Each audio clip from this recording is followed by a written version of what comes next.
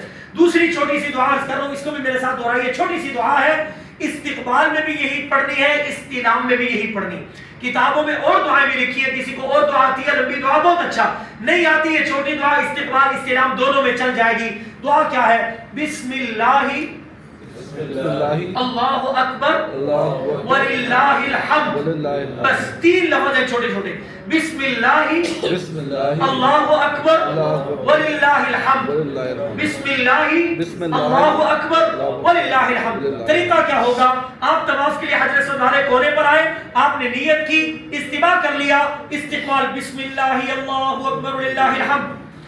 3 کام ہو گئے. چوتھا اور آخری کام استلام حجر اسود. وہ کیسے کرنا ہے؟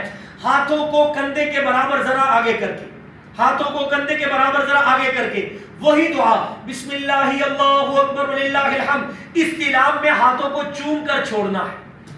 یہ ہے استقبال حجر اسود اور استلام حجر اسود.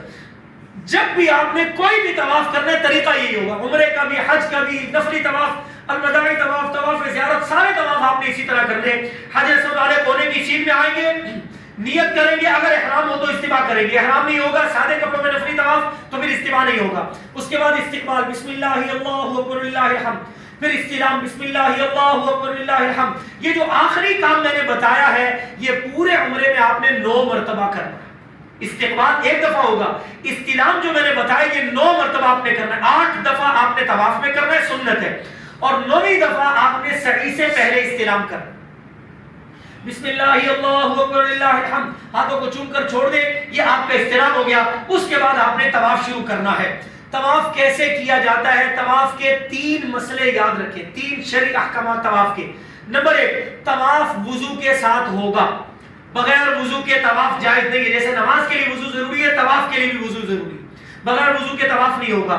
نمبر 2، طواف کے پہلے 3 چکروں میں مردوں نے رمل کرنا ہے. رمل کسے کہتے ہیں؟ سینہ آگے نکال کے، کندھے پیچھے کر کے، پاؤں کے پنجوں کے بل چھوٹے چھوٹے قدم اٹھاتے ہوئے چلنا، ایسے کر کے چلنا. پہلے 3 چکروں میں ایسے کر کے چھوٹے چھوٹے قدم اٹھاتے ہوئے ذرا تیز چلنا، اسے کہتے ہیں رمل. مردوں کے لیے طواف کے پہلے 3 چکروں میں رمل کرنا سنت ہے، باقی 4 چکر آرام سے لگائیں گے. خواتین 7 چکر آرام سے لگائیں. یہ آپ کے طواف کے لیے دوسرا مسئلہ میں نے عرض کیا. پہلا مسئلہ میں نے عرض کیا کہ وضو کے بغیر طواف نہیں ہوگا. دوسرا سنت یہ ہے کہ مرد پہلے 3 چکروں میں رمل کرے. وہاں بعض اوقات رش کی وجہ سے پوری طرح رمل ہو نہیں پاتا، لیکن جتنا آسانی سے ہو جائے آپ اس کی شکل بنا لیں، انشاءاللہ ثواب مل جائے گا. تیسرا مسئلہ بڑا اہم مسئلہ ہے، طواف میں پڑھنا کیا ہے. طواف کے دوران پڑھنا کیا. حاجی صاحب بہت پریشان ہوتے ہیں، کبھی ایک دعا کبھی دوسری دعا، کتابیں پکڑی ہوتی ہیں حاجی صاحبان نے.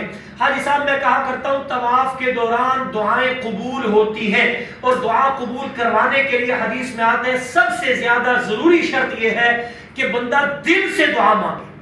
صرف زبان سے پڑھنے سے ثواب مل جائے گا، اس کے اثرات ظاہر ہو جائیں گے، لیکن وہ دعا آپ کے حق میں قبول نہیں ہوگی جب تک آپ دل سے اس کو نہیں مانگتے. اس لیے دعا پڑھی نہیں جاتی، دعا مانگی جاتی ہے. یہ ہمیشہ کے لیے جملہ یاد رکھیں. یہ جو ہم وظائف کرتے ہیں نا، ہمیں پھر اثرات اس کے نظر نہیں آتے. 500 دفعہ یہ پڑھ لو، 1000 دفعہ یہ پڑھ لو. میں منع نہیں کر رہا، آپ پڑھیں، ضرور پڑھیں، ٹھیک ہے، ثواب ملے گا، اچھی بات ہے. لیکن آپ 500 1000 کی دفعہ کی بجائے اگر آپ 3 دفعہ پڑھ لیں لیکن دل سے پڑھیں، دیکھیں اللہ کیسے اسے جلدی قبول کرتے. دل سے مانگی گئی دعا اللہ رد نہیں کرتے. تو طواف کے دوران آپ نے دل سے دعائیں مانگنی ہے، صرف پڑھنے پر زور نہیں دینا. کتابیں پکڑ کے پڑھ رہے ہیں، ٹھیک ہے، جو پڑھ رہے ہیں ان کی اپنی مرضی ہے، لیکن حاجی صاحب آپ مانگیں. طواف میں دعا کے حوالے سے اتنا سمجھ لیجئے، کوئی اسپیسیفک الگ سے دعا نہیں. جو دعائیں آپ کو قرآن و سنت کی زبانی یاد ہے وہ آپ طواف کے دوران مانگ سکتے ہیں. ساری دعائیں آپ مانگ سکتے ہیں. ربنا آتنا فی الدنیا حسنہ، ربنا هب لنا من ازواجنا، جو دعائیں آپ مانگنا چاہتے ہیں مانگ سکتے ہیں. ہاں حدیث میں آتا ہے میرے آقا صلی اللہ علیہ وسلم جہاں حجر اسود والا کونا ہے، اس سے پیچھے والا جو کونا ہوتا ہے اسے کہتے ہیں رکن یمانی والا کونا. اس دیوار کے ساتھ ساتھ جب آپ صلی اللہ علیہ وسلم چلتے تھے تو یہاں دعا مانگتے تھے ربنا آتنا فی الدنیا حسنہ وفی الآخرۃ حسنہ وقنا عذاب النار. کسی کو یہ دعا آتی یہ مانگ لے, نہیں آتی جو دعائیں آتی ہیں وہ مانگ لے, کچھ نہیں آتا تیسرا کلمہ پڑھتے رہے تب بھی طواف ہو جائے ساتوں چکروں میں. سبحان اللہ والحمد للہ ولا الہ الا اللہ واللہ اکبر, سبحان اللہ والحمد للہ ولا الہ الا اللہ واللہ اکبر. حضرت اتنا آسان ہے طواف. علماء نے لکھا ہے اگر کسی کو کوئی دعا عربی کی نہ آتی ہو اپنی زبان میں اللہ سے دعائیں مانگتا رہے تب بھی طواف ہو جائے گا. حاجی صاحب دعائیں مانگنی ہے. ہمارے پاکستانی حاجی تھے جنگ کے رہنے والے, پنجابی میں اللہ سے دعا مانگ رہے ہیں ربا میری نو پوت دے دے. پنجابی میں اللہ سے کہہ رہے ہیں یا اللہ میری بہو کو بیٹا دے دے, میرے سے اس نے کہہ کے بھیجا اللہ سے بیٹا مانگنا ہے. یا اللہ میری ربا میری نو پوت دے دے, تو نہ دیتا وہ کہے گی تو منگے ہی نہیں. یا اللہ میرے جانے سے پہلے تو اس کو امید نہ لگی وہ مجھے ڈانٹے گی, مجھے کہے گی آپ نے مانگے نہیں ہے میرے لیے. ایسے ایسے دلبر انداز میں اللہ سے مانگنا میرے عزیزو, خوب آہوزاری کرنا طواف کے دوران, اللہ دعائیں قبول کرتے طواف. اور یہ طواف معمولی نہیں, وقت نہیں, ورنہ میں آپ کو ایک ایک بات کی فضیلت سناتا. یہ طواف معمولی نہیں. علماء نے لکھا جہاں اللہ کا گھر بیت اللہ جہاں آپ طواف کریں گے انشاءاللہ اس کے عین اوپر فرشتوں کا کعبہ بیت المعمور ہے. بیت المعمور کے عین اوپر اللہ کا عرش ہے. آپ جو طواف کر رہے صرف کعبے کا نہیں کر رہے, اللہ کے عرش کا بھی طواف کر رہے. حاجی صاحب اللہ کے گرد آپ دیوانہ وار گھوم رہے ہیں, اندازہ لگائیے اللہ کو کتنا آپ پہ پیار آئے گا. حجاج بن یوسف بھی طواف کر رہا تھا, ظالم بادشاہ تھا. ایک بندے کو دیکھا آنکھوں سے نابینا اندھا ہے, غلاف کعبہ پکڑا ہوا دعا کر رہا ہے یا اللہ میری آنکھوں کی بینائی لوٹا دے, یا اللہ میری آنکھوں کو ٹھیک کر دے. حجاج نے لات ماری, مجھے جانتا ہے میں کون ہوں, نہیں جانتا. کہتا ہے وہ اندھا کہتا ہے میں نہیں جانتا, مجھے کیا پتا تو کون ہے. میرا نام حجاج ہے, بڑے بندے قتل کروائے ہیں, میں نے تجھے بھی قتل کروا دینا. اگر میرا طواف مکمل کرنے تک تیری آنکھوں کی بینائی واپس نہ آئی تیرے لیے بھی قتل کے آرڈر. اب وہ جو چیخا ہے, چلایا ہے, تڑپا ہے, نابینا چیخے مار کے کہنے لگا, دھاڑے مارنے لگا, یا اللہ پہلے تو آنکھوں کا مسئلہ تھا, تو جان کے لانے پڑ گئے, تیری مہربانی میری آنکھیں لوٹا دے. ادھر حجاج کا طواف ختم ہوا, ادھر اس حاجی صاحب کی آنکھیں ٹھیک ہو چکی. حاجی صاحب طواف کے دوران دعائیں قبول ہوتی ہیں. آپ نے خوب دعائیں مانگنی ہے. پہلا چکر آپ نے حجر اسود والے کونے سے شروع کیا, دعا مانگتے ہوئے تیسرا کلمہ پڑھتے ہوئے واپس حجر اسود والے کونے پر پہنچے. ایک چکر مکمل ہو گیا. ہر چکر کے آخر پہ یہاں پہنچ کے آپ نے استلام کرنا ہے.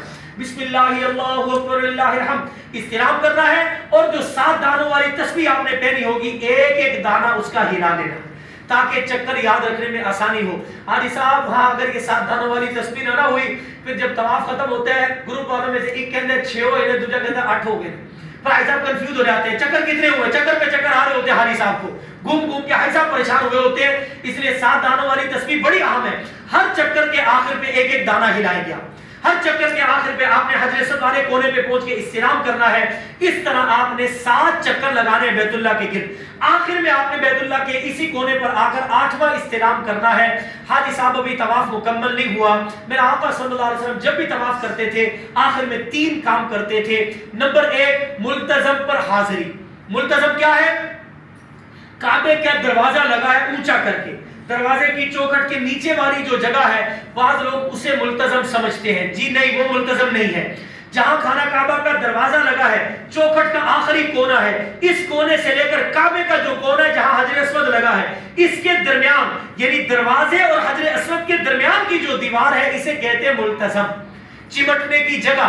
حدیث میں آتا ہے میرا آقا صلی اللہ علیہ وسلم جب طواف کر کے مکمل کر کے فارغ ہوتے ملتزم پر آتے, دونوں ہاتھ کعبے سے لگاتے, گالوں کو کعبے سے چمٹا کے بچوں کی طرح بلک بلک کر رو رو کے دھاڑے مار کے اللہ سے دعائیں مانگتے تھے.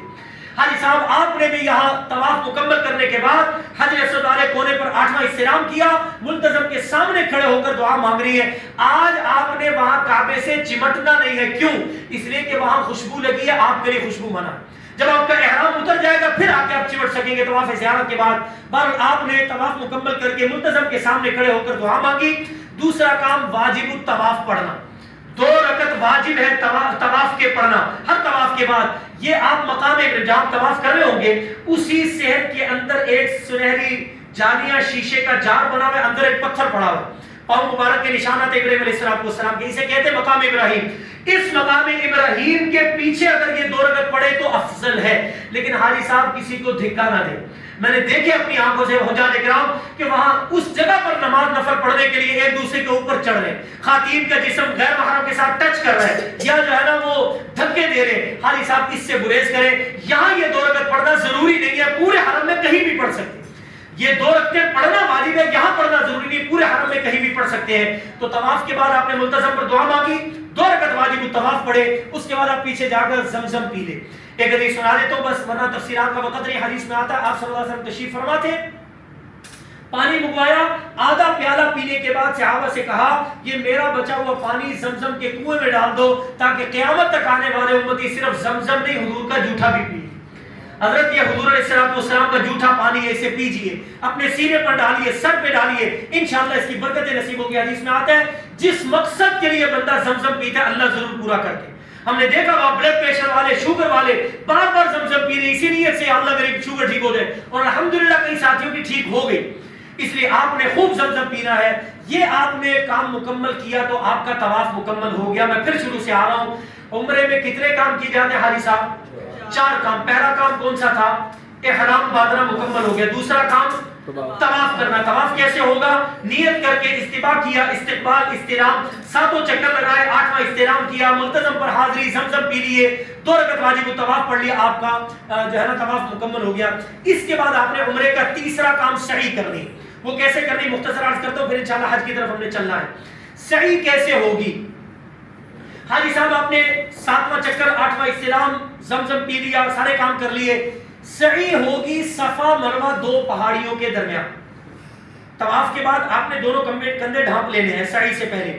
سعی کہاں کی جاتی ہے؟ صفا اور مروہ 2 پہاڑیوں ان کے درمیان چلنے کو سعی کہتے ہیں. صفا سے اس کا آغاز ہوتا ہے. یہ بیت اللہ کے قریب ہی وہ پہاڑیاں بنی ہوئی ہیں. پہلے پہاڑیاں ہوتی تھی، اب تو پکے فرش بنا دیے ہیں، ایئر کنڈیشن لگا ہے، 2-3 منزلیں ہیں. وہاں بورڈ لگے ہیں صفا اس طرف ہے، مسعی اس طرف ہے، سعی کی جگہ اس طرف ہے. آپ نے صفا پر جانے سے پہلے دوبارہ حجر اسود والے کونے پر آنا ہے. قریب نہیں آنا، دور سے جائے کھڑے ہو کر آپ نے 9واں استلام کرنا. یہ بھی سنت ہے. 8 استلام آپ نے طواف میں کیے، سعی سے پہلے 9واں استلام کر کے آپ صفا پہاڑی پہ چڑھ جائیں گے. اب یہاں پہنچ کر آپ نے صفا پہاڑی پہ پہنچ کے خانہ کعبہ کی طرف رخ کریں گے. پلروں کے درمیان سے کعبہ نظر آتا ہے. یہاں رخ کر کے آپ نے دعائیں مانگنی ہے. یہ بھی قبولیت کی جگہ ہے. تفصیلات کا وقت نہیں، صرف ایک جملہ عرض کرتا ہوں. حاجی صاحب یہ وہ مبارک جگہ ہے جہاں ایک نبی کی بیوی، ایک نبی کی ماں تڑپی ہے، روئی ہے، گڑگڑائی ہے تو اللہ نے زمزم کا کنواں جاری کیا. اما ہاجرہ یہاں بھاگی تھی، یہاں روئی تھی، ننھے اسماعیل کے قدموں سے اللہ نے پانی کا چشمہ جاری کر دیا تھا جسے ہم زمزم کہتے ہیں. حاجی صاحب یہاں دعائیں قبول ہوتی ہیں. آپ نے بھی دعائیں مانگنی ہے. صفا پہاڑی پہ کھڑے ہو کر کچھ دیر دعائیں مانگ لیں، اس کے بعد نیت کر لیں یا اللہ صفا مروہ کے 7 چکر لگانے کا ارادہ کرتا کرتی ہوں آسان فرما دے، قبول فرما دے. بس یہ آپ کی نیت ہو گئی. حاجی صاحب طواف کے لیے وضو ضروری تھا، سعی کے لیے وضو ضروری نہیں ہے. اگر سعی میں وضو بہت اچھا کرنا ہو تب بھی جائز ہے. بہرحال آپ نے صفا پہاڑی پہ پہنچ کے نیت کی، دعائیں مانگی. اب آپ نے صفا سے مروہ پر آنا ہے. یہ آپ کا 1 چکر ہو گیا. بعض لوگ یہ سمجھتے ہیں صفا سے مروہ، مروہ سے واپس صفا آئیں گے تو یہ 1 نہیں حضرت، یہ 2 ہو گئے. یہ 2 ہو گئے. صفا سے مروہ پر 1 چکر مکمل ہو گیا. اس میں ایک چھوٹی سی بات سمجھ لیجئے. صفا سے جب آپ مروہ کی طرف جاتے ہیں راستے میں 40-50 قدم کے ڈسٹنس ہے. صفا سے قریب ہے، مروہ سے کافی پہلے ہے. 40-50 قدم کا ڈسٹنس ہے. اسے کہتے ہیں میلین اخضرین. یہاں سبز رنگ کی ٹیوب لائٹ لگی ہے. یہاں حکم یہ ہے کہ مردوں نے ذرا تیز چلنا، مردوں نے ذرا تیز چلنا ہے. تو اس میلین اخضرین پہ آپ تھوڑا سا تیز چلیں گے. یہاں بھی آپ چوتھا کلمہ، تیسرا کلمہ، کوئی بھی دعائیں پڑھ سکتے ہیں. ایک چھوٹی سی دعا حدیث میں آتی ہے، رب اغفر وارحم انت الاعز الاکرم. کسی کو دعا کی بہت اچھا، نہیں آتی تب بھی آپ کی سعی ہو جائے گی. آپ نے صفا سے مروہ پر جانا ہے، راستے میں میلین اخضرین پہ ذرا تیز چلنا ہے. مروہ پر پہنچیں گے، 1 چکر مکمل ہو گیا. پھر مروہ سے صفا 2، صفا سے مروہ 3، پھر مروہ سے صفا 4، صفا سے مروہ 5، پھر مروہ سے صفا 6 اور آخر میں صفا سے مروہ پر آپ کے 7 چکر مکمل ہو جائیں گے. حاجی صاحب مبارک ہو، حج کا تیسرا کام سعی بھی مکمل ہو گیا. کچھ لوگ وہیں پر نفل پڑھ رہے ہوتے ہیں. یاد رکھیے سعی کے بعد جو لوگ وہاں نفل پڑھ رہے ہیں اس کا تعلق آپ کے عمرے کے ساتھ نہیں ہے. یہ شکرانے کے نفل ہیں، وہاں نہیں پڑھنے چاہیے، وہاں رش ہو جاتا ہے، گزرنے والوں کو تکلیف ہوتی ہے. آپ یہاں سے فارغ ہونے کے بعد، سعی سے فارغ ہونے کے بعد اپنے ہوٹل میں جا کر بھی یہ 2 رکعت شکرانے کے پڑھ سکتے ہیں، حرم میں آ کر پڑھ سکتے ہیں، بعد میں کسی نماز کے ساتھ پڑھ سکتے ہیں. یہاں پڑھنا ضروری نہیں ہے، بلکہ نہیں پڑھنے چاہیے کیونکہ گزرنے کی جگہ ہوتی ہے اور یہاں پر آپ گزرنے والے حجاج کرام کو تکلیف ہوتی ہے. آپ نے صفا مروہ کے 7 چکر لگائے، مروہ پر آپ کی سعی مکمل ہو گئی. حاجی صاحب عمرے کا چوتھا اور آخری کام باقی ہے حلق یا قصر، بس اس کو سمجھ لیں پھر حج کی طرف آتے ہیں۔ حلق قصر کے حوالے سے ترتیب کیا ہے؟ مرد حجاج کرام کے لیے تو بہتر یہ ہے کہ مرد حجاج کرام ٹینڈ کروائیں، حلق کروائیں۔ میرا آقا صلی اللہ علیہ وسلم نے ٹینڈ کرانے والوں کو 3 دفعہ رحمت کی دعا دی ہے، اللہم ارحم المحلقین، اللہم ارحم المحلقین، اللہم ارحم المحلقین والمقصرین، حدیث میں دعا آتی ہے۔ آپ علیہ السلام نے ٹینڈ کرانے والے حجاج کرام کو 3 دفعہ رحمت کی دعا دی۔ حکم کیا ہے شریعت کا؟ جن مرد حجاج کرام کے سر کے بال 1 انچ سے بڑے ہوں، 1 انچ سے 1 پورے سے بڑے ہوں، ان کے لیے گنجائش ہے، ان کے لیے یہ بھی اجازت ہے کہ پورے سر کے بالوں میں سے 1 انچ کے برابر بال کٹوا لیں، ان کا قصر ہو جائے گا۔ بال کٹوانا حکم پورا ہو جائے گا، ٹنڈ کروانا ان کے لیے ضروری نہیں ہے، لیکن افضل ہے کہ یہ ٹنڈ کروائیں۔ 1 انچ سے بڑے بال ہیں تو بال کٹوا لیں، ان کا قصر ہو جائے گا، لیکن اگر 1 انچ یا اس سے چھوٹے ہیں پھر ٹنڈ کروانا ہی ضروری ہے، پھر حلق کروانا ضروری ہے۔ تھوڑے سے بال پکڑ کے کاٹ کے سمجھنا حاجی حلال ہو گیا، ایسا نہیں ہے، یہ غلط فہمی ہے جو وہاں پہ کچھ لوگوں نے پھیلائی ہے۔ پورے سر کی ٹنڈ کروانا یہ افضل ہے، اور جن کے سر کے بال 1 انچ سے بڑے ہوں وہ چھوٹے کروا لیں، ان کے لیے بھی گنجائش ہے۔ خواتین کا قصر کیسے ہوگا؟ خواتین اپنے بالوں کو غیر محرم کو ہاتھ نہ لگانے دیں، غیر محرم کو بالکل ہاتھ نہ لگانے دیں۔ ان کے محرم مرد ہے یا دوسری خواتین ہے وہ ان کا قصر کریں گی کیسے؟ پورے سر کے بال پکڑ کے سارے اکٹھے کر لیں، آخر میں جو نوک بنی ہے پہلے اس کو کاٹ دیں، پہلے اس کو کاٹ دیں، اس کے بعد جو بال ہوں انہیں 1 دفعہ انگلی کے پورے پر لپیٹ کے انگوٹھے سے پکڑ کے اوپر سے کاٹ دیں، یا اندازے سے 1.25 انچ کے برابر بال کاٹ دیں۔ خواتین کا بھی قصر ہو جائے گا، قصر ہو جائے گا۔ ہوٹل میں آ کر کینچی سے آپ خواتین کے بال کاٹ دیں، قصر ہو جائے گا۔ مردوں نے حلق کروایا، خواتین نے قصر کروایا۔ جیسے ہی آپ نے حجامت بنوائی حاجی صاحب احرام کھل گیا، چاہے آپ نے چادریں باندھی ہوئی ہوگی، لیکن ٹنڈ کرواتے ساتھ ہی جو پابندیاں آپ کو لاہور ایئرپورٹ پہ شروع ہوئی تھی وہ ختم ہو گئی۔ اب آپ باقی بال کٹوا سکتے ہیں، ناخن کاٹ سکتے ہیں، احرام اتار سکتے ہیں، نہا دھو سکتے ہیں، اب کوئی پابندی نہیں ہے۔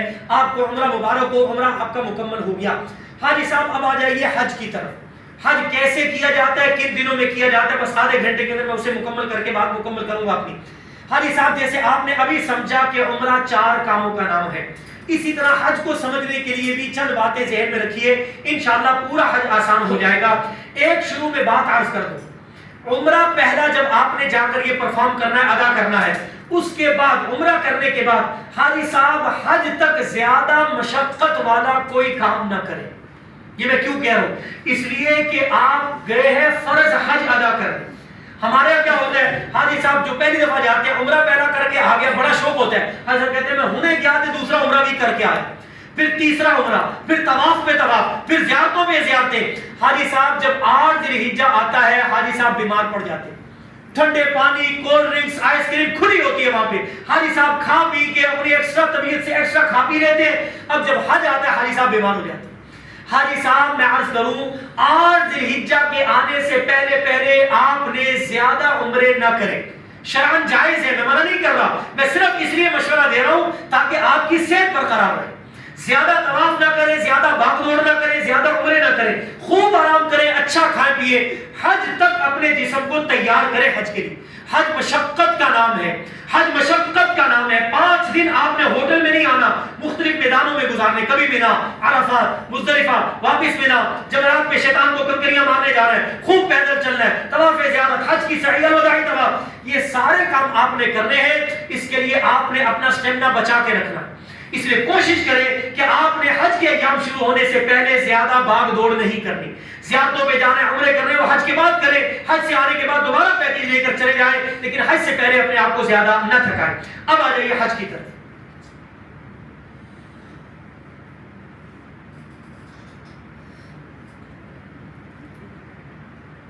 جیسے آپ نے ابھی سمجھا عمرہ 4 کاموں کا نام ہے، اسی طرح حج کو آسان کرنے کے لیے میں عرض کرتا ہوں حج 5 دنوں میں کیا جاتا ہے۔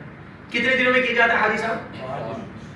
آپ حج تمتع کے لیے جا رہے ہیں، پہلے جا کر آپ نے عمرہ ادا کرنا ہے، عمرہ سیکھ لیا، اب آپ نے حج کو سیکھنا ہے۔ حج کتنے دنوں میں کیا جاتا ہے حاجی صاحب؟ 5 دنوں میں۔ کون کون سے دن پہلے کی تاریخیں یاد رکھیں، مئی کی کون سی تاریخیں ہوگی وہ وہاں جا کر آپ کو پتا چلے گا جب ذی الحجہ کا چاند جو ہے نا وہ ذی الحجہ کا چاند نظر آئے گا، پھر آپ کو کنفرم ڈیٹس بتائی جا سکے گی۔ فی الحال آپ ذی الحجہ کی تاریخیں یاد رکھیں اسلامی مہینے کے اعتبار سے۔ کون کون سی تاریخیں؟ 8 ذی الحجہ حج کا پہلا دن، 9 ذی الحجہ حج کا ذرا فرمائیے دوسرا دن 10 ذی الحجہ حج کا، 11 ذی الحجہ حج کا، 12 ذی الحجہ حج کا 5واں دن. ان 5 دنوں میں منا، عرفات، مزدلفہ، مسجد حرام، جمرات، ان 4-5 جگہوں پر جا کر دعائیں مانگنے اور چند عبادات کرنے کا نام حج ہے. 5 دنوں میں 8، 9، 10، 11، 12 ذی الحجہ 5 جگہوں پر منا، عرفات، مزدلفہ، جمرات، مسجد حرام، ان 5 جگہوں پر جا کر دعائیں مانگنا، کچھ عبادات کرنے کا نام حج ہے. اب طریقہ کیا ہوگا؟ حج کا پہلا دن کون سا حاجی صاحب؟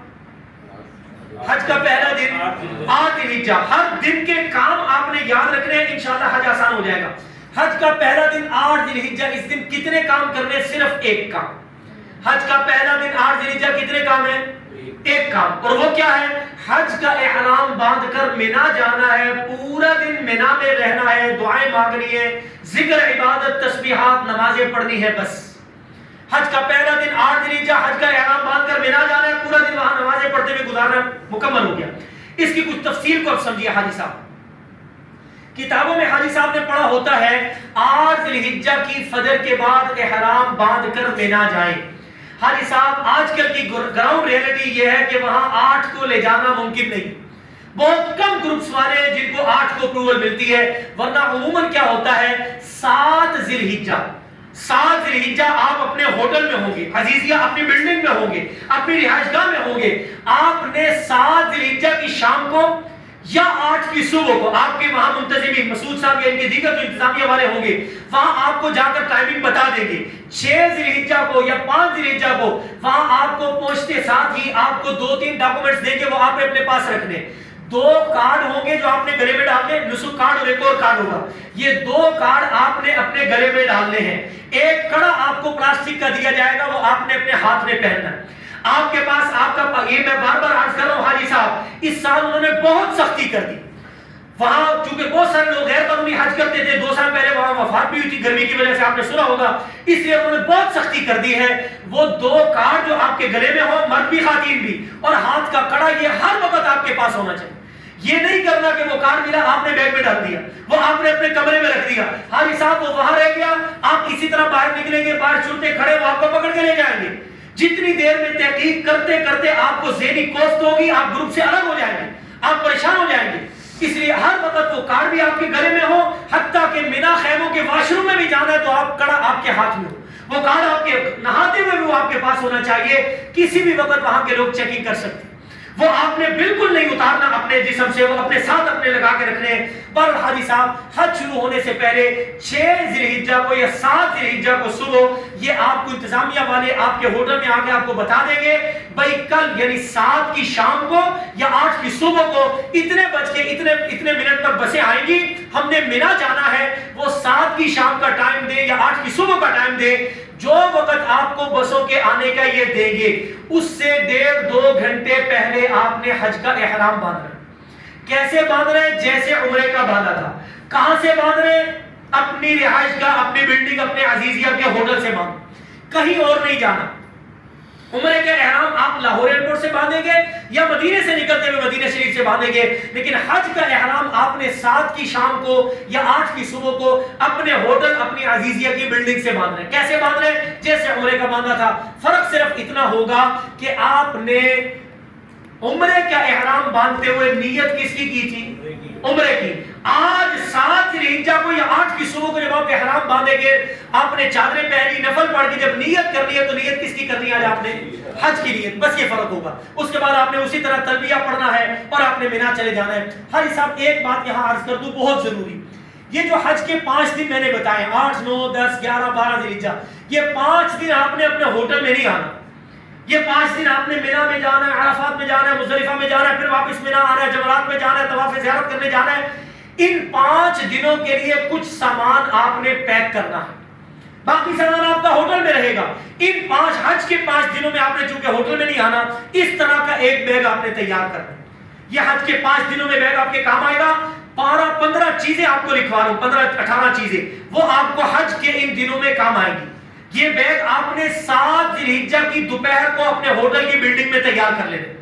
7 ذی الحجہ کی دوپہر کو اپنے حج کے 5 دنوں کے لیے ہینڈ کیری تیار کرنا ہے. مرد الگ کریں گے، خواتین الگ کریں گے. آپ کے پیکج میں اگر ڈبل بیڈ کا آپ کو روم دیا بھی جائے گا تو وہاں رہائش گاہ میں تو ہو سکتا ہے، لیکن مینا عرفات مزدلفہ کے اندر، مینا عرفات میں خاص طور پہ عورتوں کے الگ خیمے ہیں، مردوں کے الگ خیمے. آپ نے اپنی ضرورت کا سامان جو اس میں رکھنا ہے اپنی سہولت کے مطابق رکھنا ہے. عورتوں نے الگ، مردوں نے الگ. لائٹ ویٹ رکھے، کم سے کم وزن والا. کیوں؟ اس لیے کہ یہی بیگ پہن کر آپ نے 10 ذی الحجہ کو مینا واپس 8-7 کلومیٹر کا پیدل سفر طے کر کے واپس آنا ہے. ہلکا پھلکا سامان ہوگا تو آسانی رہے گی. 12-15 چیزیں عرض کرنے لگا وہ آپ نے اس بیگ میں رکھنی ہے. کون کون سی؟ احرام کی 2 چادریں. مرد حضرات احرام کا ایک سیٹ اس بیگ میں رکھیں. خواتین اپنے روٹین کے 2 جوڑے اس میں رکھ لیں، 2 جوڑے رکھ لیں. مرد حضرات ایک احرام کا سیٹ رکھیں گے اور ایک کپڑوں کا جوڑا اس بیگ میں رکھیں گے. اپنا بند جوتا اس بیگ میں رکھ لیں، ایک جوتا ایکسٹرا اس بیگ میں ضرور لے کر جائیں. نمبر 3، اس بیگ میں آپ ایک گرم چادر رکھ لیں. گرم چادر. آپ اس بیگ میں پلاسٹک کی چٹائی رکھ لیں. پلاسٹک کی چٹائی مزدلفہ کے میدان میں وہاں کوئی سہولت نہیں ہوتی، رات سونے کے لیے وہ چٹائی آپ کے کام آتی ہے. پلاسٹک کی چٹائی رکھ لیں. اس بیگ میں آپ ہوا والا تکیہ رکھ لیں جس میں ہوا بھر کے آپ تکیے کے طور پر استعمال کر سکیں. ہوا والا تکیہ اس بیگ میں آپ رکھ لیجیے. اس بیگ میں آپ پانی کی بوتل رکھ لیں، پانی کی بوتل. اس بیگ میں آپ جو ہے وہ چھتری رکھ لیں. چھتری، شدید گرمی ہوتی ہے، پیدل چلتے ہوئے چھتری آپ کے کام آتی ہے. اس بیگ میں آپ قرآن پاک کا ایک نسخہ رکھ لیں. وہاں پڑھنے کے لیے ٹائم بہت ہوتا ہے، قرآن پاک موجود نہیں ہوتا. کسی کے موبائل میں قرآن پاک موجود ہے تو بھی ٹھیک ہے، جائز ہے، لیکن بہتر ہے کہ قرآن پاک ایک نسخہ اس بیگ میں ضرور رکھیں. اس بیگ میں آپ دعاؤں والی کتاب رکھ لیں. دعائیں مانگنے کا ٹائم بہت ہوتا ہے، اللہ قبول بھی کرتے ہیں. حاجی صاحب کے پاس دعائیں نہیں ہوتی، حاجی صاحب کے پاس دعائیں نہیں ہوتی. 5 منٹ دعا مانگ کے حاجی صاحب تھک جاتے، کہتے ہیں ان کی منگا. حاجی صاحب وہاں دعائیں مانگنی ہے اور اتنی مانگنی ہے کہ میرا آقا صلی اللہ علیہ وسلم نے 5 گھنٹے عرفات کے میدان میں دھوپ میں کھڑے ہو کر میرے آپ کے لیے دعائیں مانگی ہے. آج ہمارے لیے 5 منٹ وہاں کھڑے ہو کر دعا مانگنا مشکل ہوتا ہے.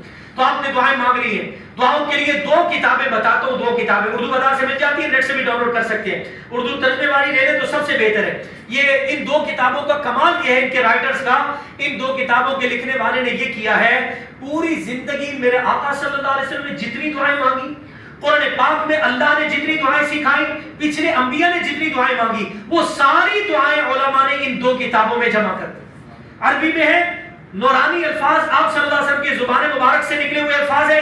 آپ عربی آتی ہے اس کو پڑھیں بہت اچھا، ورنہ کم از کم اردو میں نیچے جو دعائیں پڑھی ہیں وہ پڑھتے رہیں، انشاءاللہ اللہ وہ بھی قبول کریں گے. ایک کتاب کا نام ہے الحزب الاعظم، ملا علی قاری رحمۃ اللہ کی کتاب ہے الحزب الاعظم. پوری زندگی آپ صلی اللہ علیہ وسلم نے جتنی دعائیں مانگی اس میں موجود ہیں. یہ لے کر جائیں عرفات مینا کے خیموں میں، ان کو نکال کر اللہ سے مانگیے. دعا مانگنے کے انداز میں انشاءاللہ فائدہ ہوگا. آپ حیران ہو جائیں گے، اس میں ایسا کچھ اللہ کے نبی صلی اللہ علیہ وسلم نے ہمیں مانگنا سکھایا ہے جو ہمارے ذہن میں، دل دماغ میں کبھی اس کا خیال بھی نہیں آیا. ایسی دعائیں اللہ کے نبی صلی اللہ علیہ وسلم نے مانگنا سکھائی، ان کتابوں میں موجود ہے. دوسری دعاؤں کی کتاب کا نام ہے مناجات مقبول. مناجات مقبول، ایسی دعائیں، مناجات کا معنی ہے دعائیں، مقبول کا معنی ہے ایسی دعائیں جو اللہ نے قبول کر دی. مناجات مقبول، یہ دعاؤں کی کتاب کا نام ہے، نیٹ سے بھی ڈاؤن لوڈ کر سکتے ہیں آپ. یہ 2 دعاؤں کی کتابیں بھی اس بیگ میں رکھ لیں. 7 دانوں والی تسبیح اس بیگ میں رکھ لیں. 7 دانوں والی تسبیح، 100 دانوں والی تسبیح، 100 دانوں والی تسبیح اس بیگ میں رکھ لیں. اس بیگ میں آپ جوتے کا تھیلا رکھ لیں، جوتے کا تھیلا. اس بیگ میں آپ سٹون بیگ رکھ لیں، کنکریوں کی تھیلی، چھوٹی سی تھیلی ہوتی ہے جس میں کنکریاں رکھی جاتی، وہ سٹون بیگ بھی آپ اس بیگ میں رکھ لیں. سٹون بیگ آپ اس بیگ میں رکھ لیجئے. اسی طرح پانی کی بوتل اس بیگ میں رکھ لی آپ نے، چھتری رکھ لی، جائے نماز رکھ لیں، چھوٹا سا سفری جائے نماز ہلکا پھلکا وہ آپ اس بیگ میں رکھ لیں. بیگ پہننی ہے تو وہ بھی آپ اس میں رکھ سکتے ہیں. یہ چیزیں آپ نے اپنے اس بیگ میں رکھ لی اور یہ بیگ آپ نے 7 ذی الحجہ کو اپنی عزیزیہ کی بلڈنگ میں تیار کرنا. یہ چند چیزیں میں نے اس میں رکھوائی ہیں. اسی طرح 1 ہفتے کی دوائیاں، جو مستقل پیشنٹ ہے کم از کم 1 ہفتے کی دوائیاں اس بیگ میں ضرور رکھیں گے. ریشز والی کریم میں نے عرض کیا تھا وہ ضرور اس بیگ میں آپ رکھیں، وہاں بہت زیادہ ریشز ہو جاتے ہیں، ہمیں یہاں سے جاتے ہوئے عموماً یاد نہیں رہتی. ویزلین رکھ لیں، بغیر خوشبو والی ہو تو سب سے بہتر، ویزلین رکھ لیں. جو شاندے کے چند پیکٹ رکھ لیں، پیراڈول کے چند پتے رکھ لیں، سری پلاس رکھ لیں. یہ چھوٹی چھوٹی بظاہر چیزیں لیکن وہاں بڑی کام آتی ہیں. یہ چیزیں آپ نے ہلکی پھلکی اس بیگ میں رکھ لی ہیں. اسی طرح حاجی صاحب تھوڑے بہت ڈرائی فروٹس بھی اس بیگ میں ضرور رکھیں. تھوڑے بہت ڈرائی فروٹس، کھانے پینے کی کچھ تھوڑی بہت چیزیں، بسکٹ، نمکو، کاجو بادام، کشمش وغیرہ. یہ میں کیوں کہہ رہا ہوں؟ عرفات سے جب آپ 9 ذی الحجہ کو نکلتے ہیں مزدلفہ جانے کے لیے، حاجی صاحب بسوں کا اتنا رش ہوتا ہے، 4-4 5-5 گھنٹے لگ جاتے ہیں. اس دوران کھانے پینے کو کچھ نہیں ملتا. عرفات میں ملے گا، مزدلفہ میں جا کے عام طور پر کھانے پینے کو کچھ نہیں ملتا. یہ ڈرائی فروٹس آپ کو مزدلفہ کے میدان میں کام آئے. تھوڑا بہت کھانے پینے کا سامان، جوسز وغیرہ اس بیگ میں ضرور رکھنے آپ نے. یہ میں نے 12-15 چیزیں بتائی ہیں. یہ آپ نے 7 ذی الحجہ کی دوپہر کو بیگ تیار کرنا ہے. 7 ذی الحجہ کی شام کو یا 8 کی صبح کو احرام باندھ کے عزیزیہ ہوٹل سے یہ بیگ لے کر آپ بسوں میں سوار ہوں گے. یہ بسیں لے کر آپ کو مینا آپ کے خیموں میں جائیں گی. پورا دن آپ نے مینا خیموں میں گزارنا ہے. کیسے؟ صرف نمازیں پڑھنی ہے بس.